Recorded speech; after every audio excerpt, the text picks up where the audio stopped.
Tuhan di atas segala Tuhan. Namanya yang berkuasa. Haleluya. Haleluya.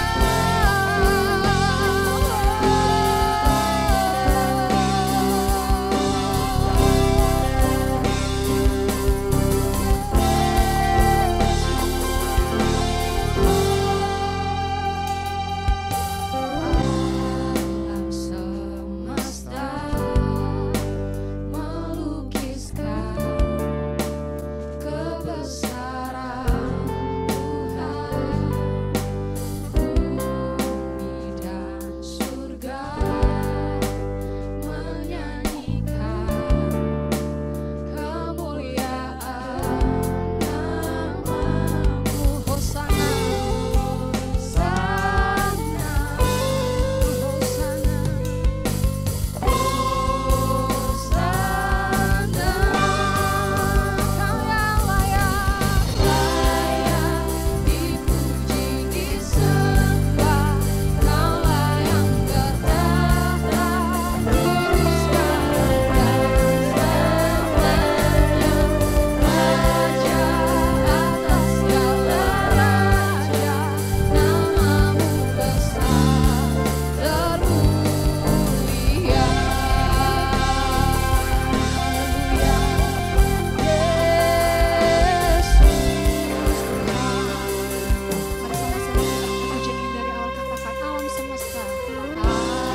Alam semesta melukiskan kebesaran Tuhan. Bumi dan surga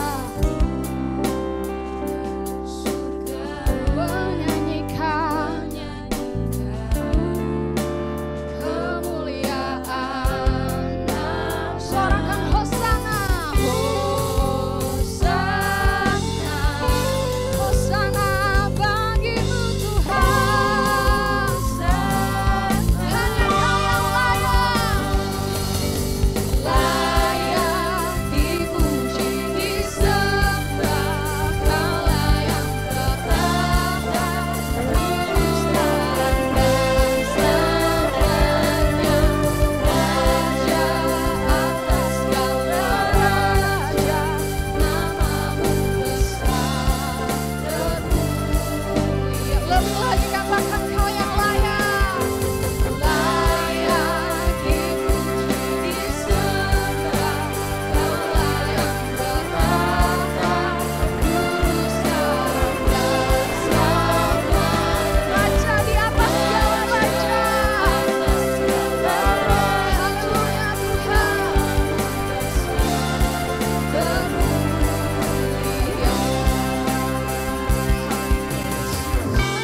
Terima kasih Tuhan, terima kasih Yesus.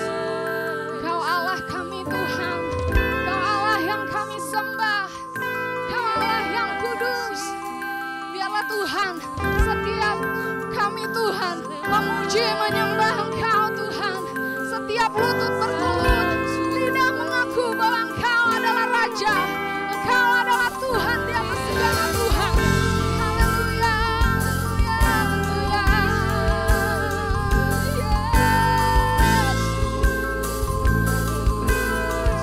Hanya Kau yang layak, Kau yang layak Tuhan.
Tuhan. Selamat hari Minggu, saya percaya kita masuk dalam level kemuliaan yang lebih besar lagi. Pada edisi Voice of Pentecost kali ini, kita akan membahas faith and risk atau iman dan resiko. Berapa banyak saudara yang mau hidup tanpa resiko, berbisnis tanpa resiko, menikah tanpa resiko, atau untuk yang anak muda, pacaran tanpa resiko sakit hati. Apa sih resiko itu? Resiko adalah sesuatu yang buruk yang tidak sesuai dengan harapan kita. Tetapi rasanya tidak mungkin kita hidup tanpa resiko. Karena dunia yang kita kenal hari ini adalah dunia yang telah dirusakkan oleh dosa. Kejadian 8 ayat 22 mengatakan, selama bumi masih ada, takkan berhenti-henti musim menabur dan menuai, dingin dan panas, kemarau dan hujan, siang dan malam. Oleh sebab itu, selama bumi masih ada, maka yang namanya resiko akan terus ada. Lalu bagaimana kita mengatasi hal ini? Dengan memiliki iman.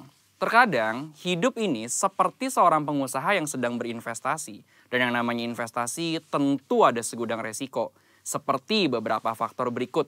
Yang pertama, faktor waktu. Kita bisa menghitung, tetapi tidak bisa menentukan dengan pasti kapan investasi kita akan menghasilkan profit yang baik.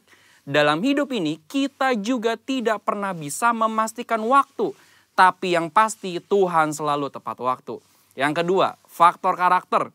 Kepada siapa kita menginvestasikan uang kita akan sangat berpengaruh pada besar kecilnya resiko yang akan kita terima. Tetapi apabila kita menginvestasikan hidup kita pada Tuhan, kita tahu Dia adalah pribadi yang sangat dapat dipercayai, bahkan mengasihi kita. Yang ketiga, faktor tak terduga. Sejeli apapun kita mengelola semua resiko dalam investasi, tetap saja ada resiko yang tidak dapat kita duga. Seperti halnya tahun 2020 ini. Banyak hal yang tidak kita ketahui dan mengejutkan. Tetapi Tuhan tahu, maka dari itu memiliki iman menjadi sangat penting. Sama halnya dengan investasi yang memiliki segudang resiko. Hidup kita hari ini juga dipenuhi dengan resiko dan bahaya. Tetapi memiliki iman dan menginvestasikannya kepada Tuhan menjadi hal yang sangat penting pada titik ini. Karena ketika kita memiliki iman, ada 3 hal yang akan kita alami. Dengan iman kita mendapatkan kepastian janji-janji Allah. Dengan iman kita mendapatkan perkenanan Allah. Dengan iman kita memperluas kerajaan Allah di bumi. Seperti yang Ibrani 11 ayat 6 katakan. Tetapi tanpa iman tidak mungkin orang berkenan kepada Allah. Sebab barang siapa berpaling kepada Allah, ia harus percaya bahwa Allah ada. Dan bahwa Allah memberi upah kepada orang yang sungguh-sungguh mencari Dia. Resiko akan selalu ada dan tidak bisa kita hindari di dalam dunia yang telah dirusakkan oleh dosa ini. Tetapi kita, orang Pentakosta, tidaklah harus menjadi takut akan hal ini. Melainkan mempergunakan iman untuk dapat mengelola setiap resiko yang ada dalam kehidupan. Ini masa-masa yang penting untuk menguatkan kembali kepercayaan kita kepada Tuhan. Karena Dia sangat dapat dipercayai. Dan ketika kita berhasil mengelola semua resiko itu dengan iman, maka kita akan memperoleh profit, yaitu janji dan perkenanan Tuhan. Maka sebagai orang Pentakosta, hari ini jangan ragu untuk menginvestasikan iman dan seluruh kehidupan kita kepada Tuhan Yesus Kristus. Tuhan memberkati.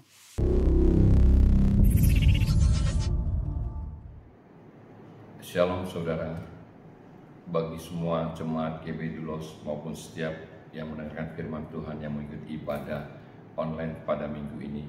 Minggu ini adalah minggu kedua saudara. Kita akan siapkan hati kita juga untuk nanti akan masuk dalam perjamuan kudus. Mari saudara, sebelum kita memulai ibadah pada hari ini, kita akan berdoa. Bapa di surga, segala puji syukur hormat bagimu. Bagimulah segala hormat, segala kemuliaan, segala kuasa, segala hikmat, pengetahuan, kekayaan, kebesaran, kejayaan, kekuatan, puji-pujian dan keagungan. Tiada Allah, tiada Tuhan yang seperti Engkau. Jika pada hari ini Tuhan kami boleh beribadah, live streaming, kami boleh tidak kekurangan apapun surga. Ini semua karena kasih anugerah kebaikan Tuhan. Mari Tuhan, biarlah pengurapan-Mu Tuhan turun atas setiap kami yang mendengarkan firman Tuhan.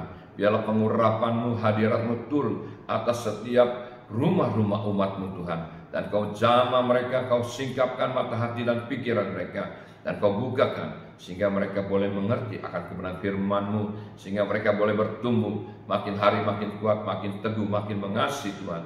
Kami mau serahkan semuanya ke dalam tangan-Mu. Tuhan, pakailah hamba-Mu yang tidak berguna ini bagi hormat kemuliaan nama-Mu. Biar Roh Kudus yang berkata-kata, yang berbicara, mengulapi mulut bibir hamba dan meneguhkan, menguatkan, sehingga Tuhan sendiri yang berkata-kata, hamba adalah alat-Mu. Mari saudara, setiap kita yang siap mendengar firman Tuhan, kita buka hati kita, sehingga setiap benih firman Tuhan boleh bertumbuh, berakar, berbuah dalam hidup kita. Di dalam nama Yesus, mari setiap kita yang percaya kita katakan, amin. Saudara, tanpa terasa kita sudah masuki bulan kelima, saudara. Sejak negeri kita mengalami pandemi COVID-19, segala sesuatunya telah berubah. Kehidupan kita sudah berubah, saudara. Tidak sama seperti pada masa-masa yang dahulu. Dan kita terus berdoa, saudara, biar para dokter maupun para ahli medis supaya mereka berhasil menemukan vaksin COVID-19 yang segera akan didistribusikan, sehingga kita berdoa sehingga tahun 2021 semuanya dapat diselesaikan, sehingga segala sesuatu akan berubah kembali kepada kehidupan yang lebih normal lagi. Nah saudara, hari ini kita mau belajar bersama-sama mengenai kekuatan damai sejahtera. Mari saudara, kita akan buka di dalam Yohanes 14 ayat 27. Injil Yohanes 14 ayat 27. Damai sejahtera kutinggalkan bagimu, damai sejahtera kuberikan kepadamu, dan apa yang kuberikan tidak seperti yang diberikan oleh dunia kepadamu. Janganlah gelisah dan gentar hatimu. Amin, saudara. Saudara, pada saat ini kita sedang baca firman Tuhan mengenai Injil Yohanes. Pada waktu sebelum Tuhan Yesus pergi, untuk naik di atas kayu salib, Tuhan Yesus memberikan damai sejahtera, meninggalkan damai sejahtera kepada murid-muridnya. Karena Tuhan tahu bahwa murid-muridnya akan mengalami kegentaran, bahwa murid-muridnya akan mengalami ketakutan setelah Tuhan Yesus disalibkan. Nah saudara, kita tahu pada masa pandemi ini kita sebagai orang percaya, kita membutuhkan damai sejahtera. Karena damai sejahtera daripada Tuhan itu luar biasa, saudara. Damai sejahtera adalah hal yang penting dalam kehidupan orang percaya, sehingga Tuhan perlu mewariskan salah satu buah roh. Dunia juga berusaha memproduksi damai sejahtera, tapi Tuhan katakan apa yang dunia berikan tidak sama dengan yang surga berikan.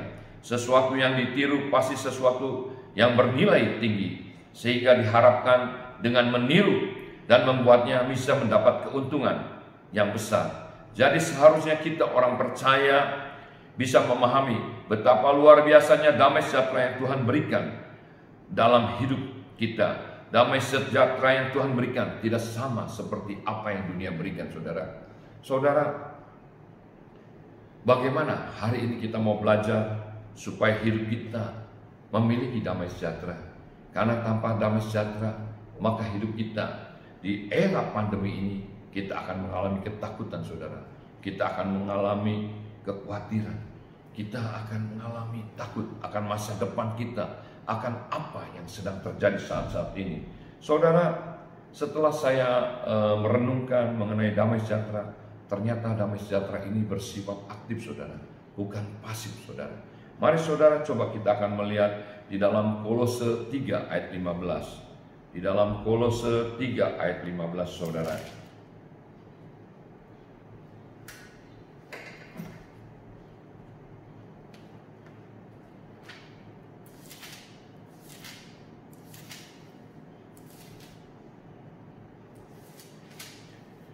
Di dalam Kolose 3 ayat 15, firman Tuhan berkata demikian. Hendaklah damai sejahtera Kristus memerintah dalam hatimu, karena untuk itulah kamu telah dipanggil menjadi satu tubuh, dan bersyukurlah. Saudara, di dalam firman Tuhan dikatakan, hendaklah damai sejahtera itu memerintah dalam hatimu. Saudara, saat ini mari kita renungkan, sudah gak damai sejahtera itu memerintah dalam hidup kita? Kalau damai sejahtera itu belum memerintah dalam hidup kita, maka saudara, kita harus datang kepada sumbernya damai sejahtera itu. Kita harus memenuhi hidup kita dengan damai sejahtera. Maka damai sejahtera itu bukan dari luar, saudara, tapi damai sejahtera itu dari dalam. Dan itu bisa didapatkan dari mana damai sejahtera? Itu hanya bisa didapatkan dari Tuhan Yesus sendiri. Pada waktu Tuhan Yesus mati di kayu salib, kemudian pada waktu Tuhan Yesus naik ke surga, Tuhan Yesus menyuruh murid-muridnya supaya mereka diam di Yerusalem. Jangan meninggalkan Yerusalem sampai Tuhan akan memberikan seorang penolong. Seorang penolong itu adalah siapa, saudara? Itu adalah Allah Roh Kudus. Allah Roh Kudus yang bisa memberikan damai sejahtera memenuhi hidup kita. Hanya kita bisa mendapatkan damai sejahtera melalui Tuhan Yesus. Karena Tuhan Yesus telah dinubuatkan di dalam kitab para nabi bahwa Yesus adalah Raja Damai. Maka saudara, kalau hidup kita ingin memiliki damai, hanya Tuhan Yesus yang bisa memberikan, karena Dia adalah Raja Damai. Nah saudara, bagaimana supaya damai sejahtera itu bisa memerintah dalam hati kita, memenuhi hidup kita? Maka damai sejahtera itu harus dimulai dari diri kita sendiri. Artinya seluruh diri kita harus dipenuhi dengan damai sejahtera. Jadi damai sejahtera itu bersifat aktif, bukan pasif, saudara. Nah saudara, mari kita melihat ya, di dalam Yesaya 48 ayat 18. Di dalam Yesaya 48 ayat 18.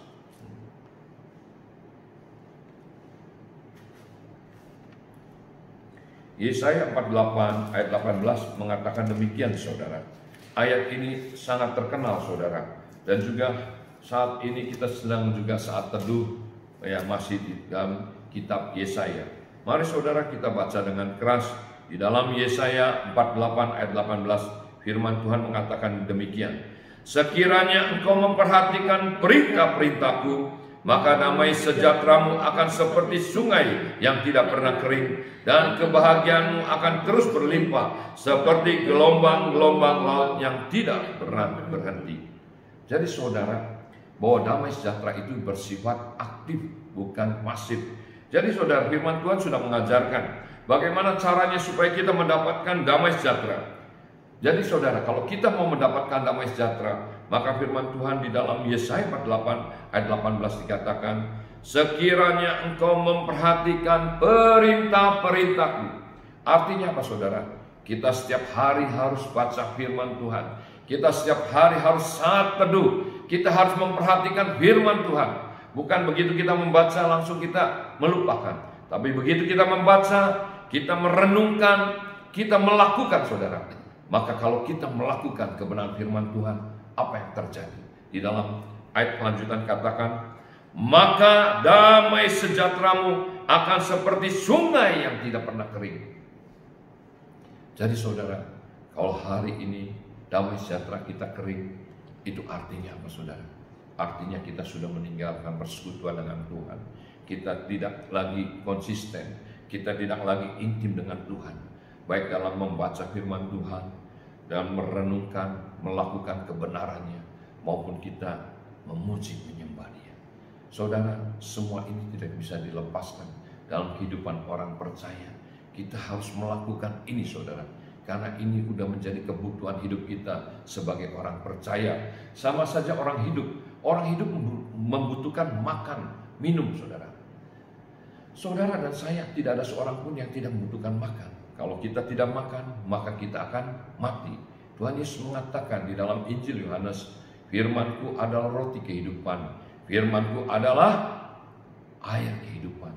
Jadi saudara, kita harus setiap hari membaca firman Tuhan, merenungkan dan melakukan. Maka kalau kita melakukan firman Tuhan itu, maka damai sejahtera itu akan mengalir dari dalam hati kita, bukan dari luar. Damai sejahtera yang dari luar itu bersifat sementara, saudara. Saya akan kasih contoh, saudara. Ini maaf ya, saudara. Ini contoh. Misalnya saja, seseorang mendapat hadiah. Umpamanya hadiah 1 M, 1 miliar. Apa yang terjadi, saudara? Waduh, saya yakin bapak itu, ya, keluarga itu, ya, akan bersorak-sorai. Mereka akan sukacita. Mereka akan senang karena mendapat hadiah yang luar biasa. Tapi apa yang terjadi, saudara? Tiba-tiba misalnya dia udah mendapatkan hadiah itu, keesokannya ada salah satu anaknya mengalami musibah. Misalnya maaf ini hanya sekedar contoh saudara. Misalnya anak yang mengalami tabrakan, luka parah, ada di rumah sakit. Kira-kira menurut saudara gimana saudara? Apakah dia tetap bisa memiliki damai sejahtera? Nah saudara, damai sejahtera itu yang dari dunia beda dengan yang dari Tuhan. Kalau yang dari Tuhan itu bersifat kekal saudara. Dan itu terus harus kita kembangkan. Damai sejahtera itu harus kita lakukan tiap hari. Bagaimana supaya damai sejahtera itu senantiasa mengalir dalam hidup kita? Artinya kalau damai sejahtera itu senantiasa mengalir dalam hidup kita, maka tidak bisa lagi saudara. Kita harus tiap hari saat teduh, kita harus merenungkan firman Tuhan, kita harus melakukan kebenaran firman Tuhan. Maka damai sejahtera itu akan seperti sungai yang tidak pernah kering. Jadi saudara-saudara, kalau hari-hari ini ya saudara mengalami kekeringan, saudara mengalami tawar hati, saudara mengalami kebimbangan, takut akan masa depan, akan apa yang saudara makan, minum, pakai, takut akan masa depan anak-anak, takut akan masa depan usaha, pekerjaan, apa yang harus dilakukan. Itu artinya saudara sedang mengalami krisis damai sejahtera. Artinya damai sejahtera itu sudah kering di dalam hati saudara. Maka saudara, kita harus kembali aktif, harus kembali masuk banyak dalam hadirat Tuhan untuk memuji, menyembah, berdoa kepadanya. Dan juga jangan lupa kita bersaat teduh membaca firman Tuhan. Saudara, jangan sampai firman Tuhan mengatakan ya, yang terdahulu menjadi yang terakhir, sedangkan terakhir yang menjadi terdahulu. Saudara, saya saat-saat ini melihat di dalam media sosial terjadi kegerakan yang luar biasa, pertobatan saudara.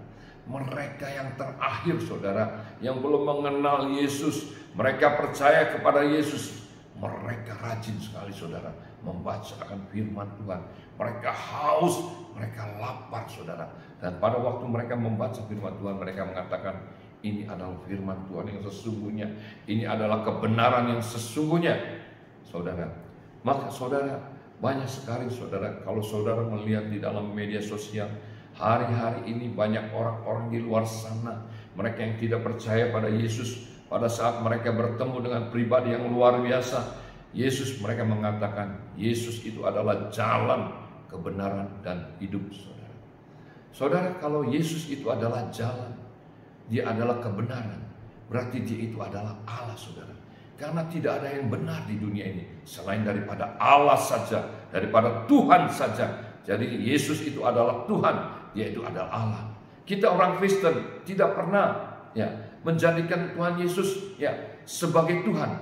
Karena Tuhan Yesus dari sana dia memang adalah Allah, dia adalah Tuhan, dia adalah yang menciptakan langit dan bumi. Maka saudara, banyak sekali pada saat setiap mereka yang belum pernah baca firman Tuhan, pada saat mereka membaca Injil Yohanes, maka terbukalah mata hati dan pikiran mereka. Saya teringat bagaimana kesaksian seorang hamba Tuhan ya yang berlatar belakang dari agama berbeda, yaitu Bapak Yusuf Roni. Pada waktu dia membaca Injil Yohanes, di situ dia bergetar hatinya saudara. Karena apa? Di situ dia menyatakan, karena di dalam Injil Yohanes katakan bahwa Yesus itu adalah firman, bahwa Yesus itu adalah terang, bahwa Yesus itu adalah kehidupan. Maka saudara, kita sebagai orang-orang percaya yang hari-hari ini sudah memiliki Yesus, mari kita semakin giat lagi membaca firman Tuhan. Kita jangan sampai kalah dengan mereka yang saat-saat sekarang mereka sedang bertobat. Sekarang kalau kita lihat di dalam media sosial, banyak pertobatan yang luar biasa saudara. Kalau saya mengikuti akan 5 tahun yang dulu, belum pernah seperti sekarang. Mereka begitu berani menyatakan Yesus itu adalah Tuhan, Yesus itu adalah Allah, Yesus itu adalah jalan, kebenaran, dan hidup. Yesus itu adalah pintu untuk dapat masuk surga. Nah saudara, kita akan kembali lagi ke tema hari ini, yaitu damai sejahtera. Sudah nggak saudara? Saudara memiliki damai sejahtera? Kalau saudara sudah memiliki damai sejahtera, dan damai sejahtera itu aktif, harus dilakukan saudara. Kita harus setiap hari konsisten, kita harus setiap hari melakukan, membaca firman Tuhan dan melakukan. Maka damai sejahtera itu akan mengalir. di dalam hati kita. Mari saudara, saya akan bacakan sekali lagi, saudara menyimak dengan sungguh-sungguh. Sekiranya engkau memperhatikan perintah-perintahku, artinya sekiranya kita tiap hari membaca firman Tuhan, melakukannya, merenungkannya, maka Tuhan berkata, maka damai sejahteramu akan seperti sungai yang tidak pernah kering, dan kebahagiaanmu akan terus berlimpah seperti gelombang-gelombang laut yang tidak pernah berhenti. Apa saudara pernah melihat gelombang laut berhenti? Saudara, kita sudah melihat gelombang laut tidak pernah berhenti, saudara. Demikianlah janji Tuhan. Kalau hidup kita memperhatikan perintah-perintah Tuhan, kita rajin saat teduh, membaca firman Tuhan, maka pada saat ini ada di masa pandemi COVID-19, kita tidak akan mengalami ketakutan, kita tidak akan mengalami kekhawatiran, kita tidak akan takut akan masa depan kita dan anak-anak kita. Mari saudara, kita akan lihat lagi di dalam Yeremia 29 ayat 11 dikatakan demikian. Ini janji Tuhan. Saudara, saat-saat sekarang saudara, banyak sekali orang-orang percaya, ya, jangankan orang-orang percaya, banyak sekali hamba-hamba Tuhan yang mengalami ketakutan, saudara. Karena apa? Karena mereka damai sejahteranya sudah kering. Maka saudara, damai sejahtera jangan sampai kering dalam hati kita. Dan kita akan melihat di dalam Yeremia 29 akan janji Tuhan kepada kita, saudara. Maka hari-hari ini kita lebih banyak mendeklarasikan, menyatakan kebenaran firman Tuhan. Dan saya rindu untuk setiap kita yang ada di GBI Dulos lebih banyak baca firman Tuhan, merenungkan, melakukan. Karena akan ada waktunya saudara akan dituntut, saudara akan menyatakan Yesus kepada setiap orang. Saya percaya saudara, apa yang dikatakan oleh gembala pembina, bahwa kita sedang masukin dimensi yang baru, kita sedang masukin masa penuaian jiwa yang terbesar dan terakhir, kita sedang masuk di era Pentakosta ketiga. Maka nanti akan terjadi pertobatan, penuaian jiwa. Bukan hanya di rumah-rumah saudara, bukan hanya di gereja, mungkin akan di jalan-jalan, di pasar-pasar, mungkin di tempat-tempat di toko kita, ataupun tempat-tempat yang kerumunan, keramaian, akan terjadi penuaian jiwa. Karena ini sudah waktunya, karena Tuhan sedang menunggu bilangan orang yang percaya. Kalau sudah tergenapi, maka Tuhan akan datang, maka akan terjadi pengangkatan. Maka saudara, kita yang hari-hari ini jangan sampai tertinggal. Mari saudara, kita akan baca di dalam Yeremia 29 ayat yang ke-11 dikatakan demikian saudara. Sebab aku ini mengetahui rancangan-rancangan apa yang ada padaku mengenai kamu. Demikianlah firman Tuhan, yaitu rancangan damai sejahtera, bukan rancangan kecelakaan, untuk memberikan kepadamu hari depan yang penuh harapan. Itulah janji Tuhan. Tuhan tidak pernah berdusta. Apa yang Tuhan katakan, ya dan amin. Maka saudara, hari ini kita harus lebih lagi intensitas kita ditingkatkan lagi saudara. Kita harus lebih konsisten, lebih lagi untuk banyak masuk hadirat Tuhan, untuk memuji, menyembah, meninggikan Dia. Nah saudara, mari kita mau belajar.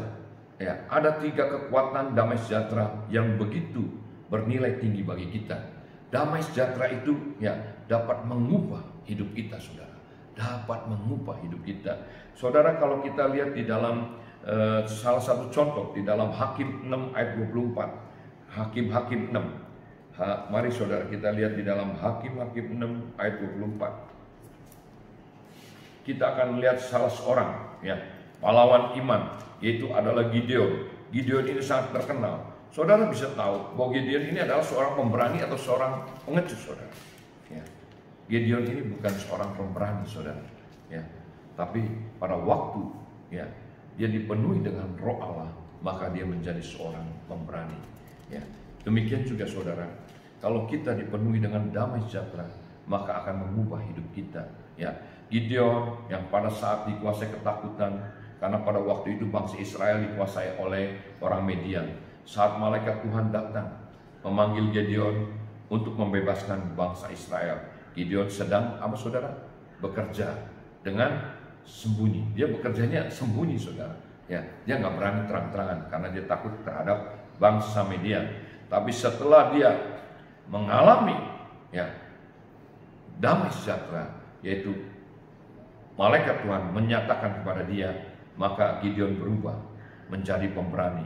Hanya dengan 300 orang Gideon bisa mengalahkan 120.000 lebih tentara Midian dan juga yang lainnya. Nah, inilah saudara, bahwa damai sejahtera dapat mengubahkan hidup seseorang. Saudara kalau lihat, mari saudara kita akan baca di Hakim 6 ayat 24.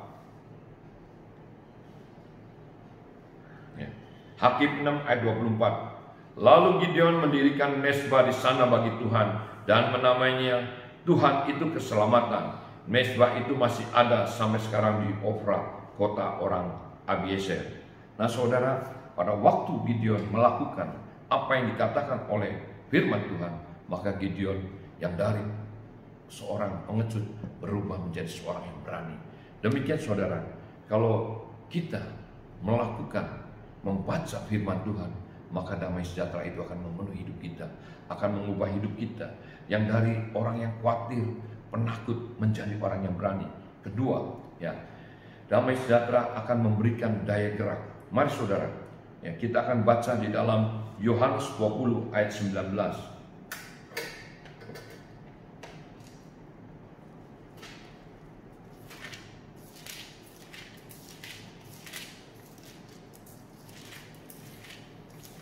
Sudah saudara? Mari kita akan baca di dalam Yohanes 20 ayat 19 dikatakan demikian. Ketika hari sudah malam, pada hari Minggu, pada hari pertama minggu itu, berkumpullah murid-murid Yesus di suatu tempat dengan pintu-pintu yang terkunci karena mereka takut kepada orang-orang Yahudi. Pada waktu itu datanglah Yesus dan berdiri di tengah-tengah mereka dan berkata, "Damai sejahtera bagi kamu." Saudara, Tuhan Yesus kembali menemui murid-murid dan Tuhan Yesus kembali, ya, memberikan damai sejahtera kepada murid-muridnya. Ketika Tuhan Yesus mati, maka murid-muridnya mengalami ketakutan. Mereka diam di rumah dan dikunci lagi saudara. Hidup mereka terkurung, tidak berani bergerak kemana-mana. Saat Yesus datang menemui mereka, maka ucapan pertama yang keluar daripada mulut Tuhan Yesus adalah damai sejahtera. Nah, saudara, kalau damai sejahtera Tuhan, ya, itu menguasai hidup kita, maka damai sejahtera itu akan memenuhi dan akan memberikan daya gerak, saudara. Sehingga kita akan melihat bagaimana pada saat murid Tuhan Yesus, ya, dipenuhi dengan damai sejahtera, maka mereka akan berubah menjadi ciptaan Tuhan yang dahsyat, yang luar biasa. Nah, saudara, yang ketiga adalah daya dampak. Ya, kita lihat di dalam Filipi 4 ayat 7.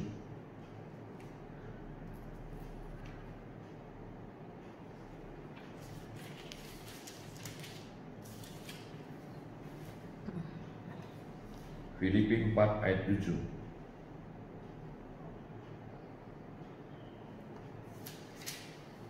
Sebentar, Filipi 4 ayat 7.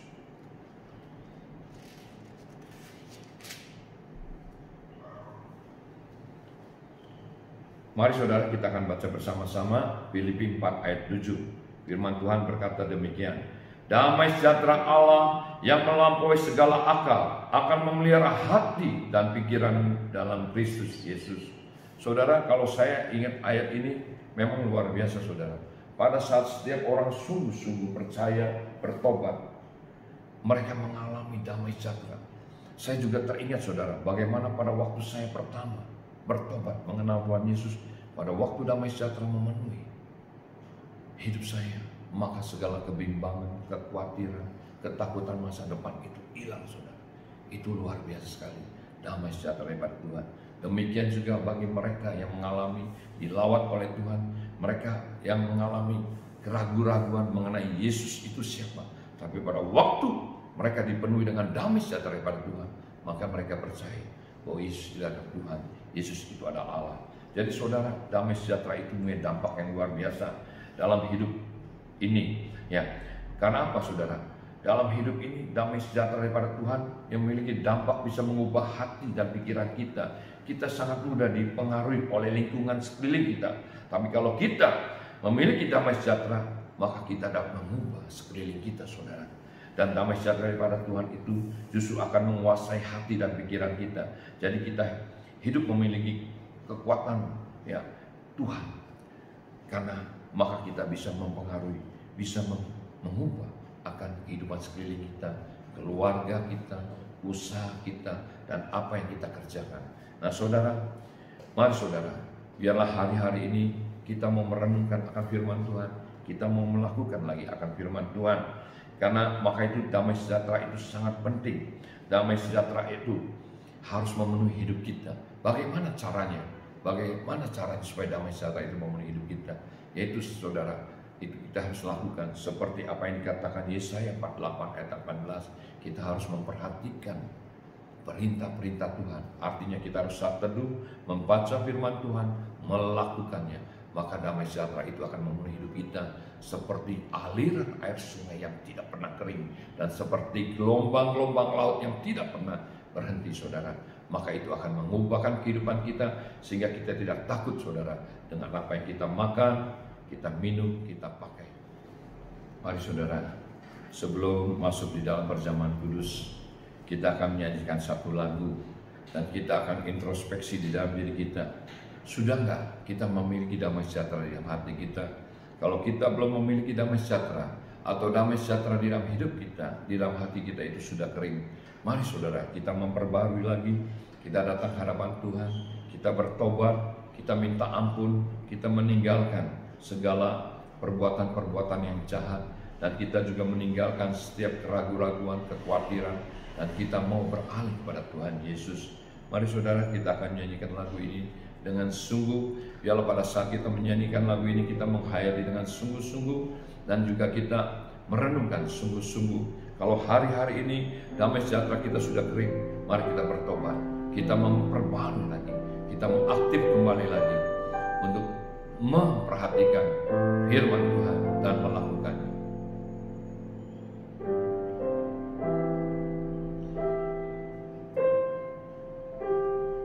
Sudahkah kau miliki damai di hatimu? Sudahkah kau miliki sukacita di hidupmu? Hanya Yesus yang sanggup memberikan semua itu. Jadikanlah Dia Raja di hidupmu.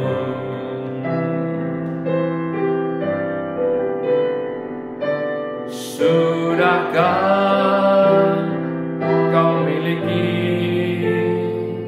damai di hatimu? Sudahkah kau miliki sukacita di hidupmu? Hanya Yesus yang sanggup memberikan semua itu. Jadikanlah Dia Raja di hidupmu. Hanya Yesus yang sanggup memberikan semua itu. Jadikanlah Dia Raja di hidupmu. Jadikanlah Dia Raja di hidupmu. Oh haleluya. Ialah berkat sabda berkat kita berkat sikina berkat sikina. Oh ramadaka sabda berkat kita berkat sikina. Ialah berkat sabda berkat ramadaka sabda. Ialah berkat sikina berkat sikina berkat sikina berkat sikina. Oh haleluya. Bapa di surga, pada minggu yang kedua ini kami akan bersatu dengan Engkau dalam tubuh dan darah-Mu Tuhan Yesus, dalam rupa roti dan anggur. Kuduskan, sucikan, melayakkan kami, supaya kami boleh bersatu dengan Engkau, supaya kami boleh bersatu dengan yang kudus, yang mulia, yang luar biasa. Terima kasih Tuhan Yesus. Biarlah kuasa darah-Mu menguduskan roh, jiwa, dan tubuh kami, mengampuni segala dosa, kelemahan, kebodohan, kedegilan kami Tuhan, supaya kami boleh bersatu dengan Tuhan dalam rupa roti dan anggur. Karena Engkau begitu baik, sungguh baik. Sesungguhnya sakit penyakit kami, dosa kami, pemberontakan kami, kejahatan kami, kemiskinan kami, kesengsaraan kami telah Engkau pikul di atas kayu salib. Kau gantikan dengan memberikan kepada kami dengan roh-Mu, dengan damai sejahtera-Mu, dengan sukacita-Mu. Terima kasih Tuhan. Biarlah damai sejahtera-Mu memenuhi kami Tuhan pada pagi hari ini, sehingga damai sejahtera-Mu senantiasa tetap mengalir memenuhi hidup kami, sehingga kami bisa mengimpartasikan damai sejahtera-Mu kepada semua orang, sehingga mereka akan melihat bahwa Yesus hidup dan nyata hidup di dalam kami. Mari saudara, kita akan angkat roti tinggi di tangan kanan kita. Mari saudara, kita akan angkat roti tinggi di tangan kanan kita. Sebab apa yang telah kuteruskan kepadamu telah aku terima dari Tuhan, yaitu bahwa Tuhan Yesus pada malam waktu Ia diserahkan, Ia mengambil roti, dan sesudah itu Ia mengucap syukur atasnya. Ia memecah-mecahkannya dan berkata, inilah tubuhku yang diserahkan bagi kamu. Perbuatlah ini menjadi peringatan akan aku.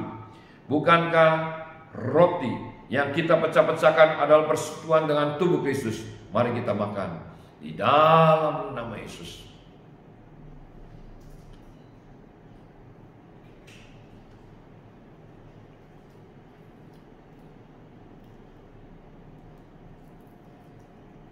Mari saudara, kita angkat tangan.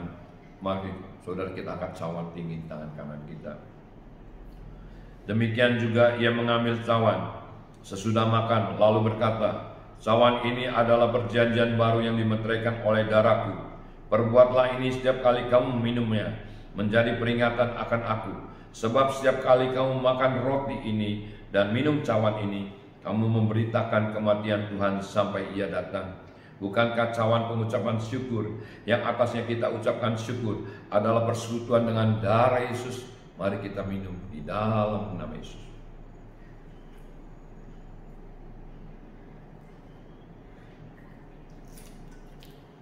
Mari saudara, kita ucap syukur dan terima kasih. Terima kasih Tuhan. Terima kasih Yesus, buat tubuh dan darah-Mu yang telah Kau berikan bagi kami Tuhan. Terima kasih Tuhan, Engkau Allah yang baik, sungguh baik, sangat baik. Oh haleluya. Terima kasih Tuhan, buat penebusan-Mu Tuhan, buat pengorbanan di atas kayu salib. Begitu Kau nyatakan bukti cinta-Mu pada kami Tuhan. Terima kasih Tuhan, kasih setia-Mu yang lebih tinggi dari langit Tuhan, sejauh bumi dari langit. Terima kasih Tuhan buat kasih setia-Mu. Uramadakasam dalam berkakina margasikina margasikina. Uramadakasam dalam berkakina margasikina margasikina. Uramadakasam dalam berkakina margasikina. Oh haleluya. Terima kasih Yesusku. Terima kasih Yesusku. Puji syukur hanya bagi Tuhanku. Terima kasih Yesusku. Terima kasih Yesusku. Puji syukur hanya bagi Tuhanmu.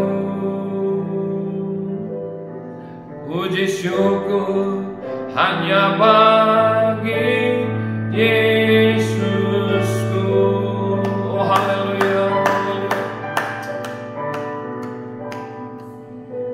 Terima kasih Tuhan buat tubuh dan darah, bahwa kami telah bersatu dengan Engkau, Sehingga hidup kami bukannya kami lagi, melainkan Yesus yang hidup kami.